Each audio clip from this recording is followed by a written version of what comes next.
De l'amour des rivages à leur étude, l'océan m'a toujours transportée. Enfant à Marseille, aujourd'hui à l'île de la Réunion. Et justement, sur les îles, on a tendance à penser qu'avoir accès au littoral est évident. D'ailleurs, je vous vois déjà en train de vous imaginer les pieds frôlant le sable chaud, à l'ombre des cocotiers en profitant de la douce brise salée. Mais les littoraux, ce sont aussi les grèves où l'on est bercé par le roulement des galets, et les falaises contre lesquelles jaillissent l'écume. N'oublions pas non plus les embouchures de rivières et les ports, tous ces espaces qui ont permis et permettent encore les activités de pêche et de transport. Et si demain on vous annonçait que c'est fini, vous n'avez plus accès à votre plage favorite? Adieu, baignade, bronzage ou pique-nique du dimanche sous votre kiosque préféré. Au revoir, promenade, activités sportives et loisirs aux influences marines. Vous voilà mécontent?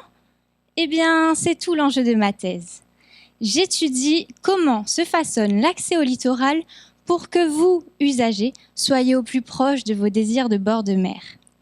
Que vous soyez surfeur, promeneur ou juste fervent admirateur des paysages côtiers, j'étudie vos pratiques afin de comprendre pourquoi certaines portions de littoral sont plus ouvertes ou au contraire plus fermées que d'autres.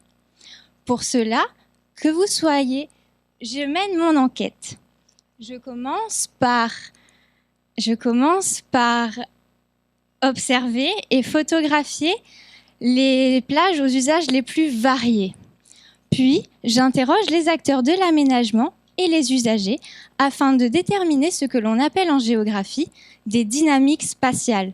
Vous savez, ces évolutions du territoire guidées par nos activités.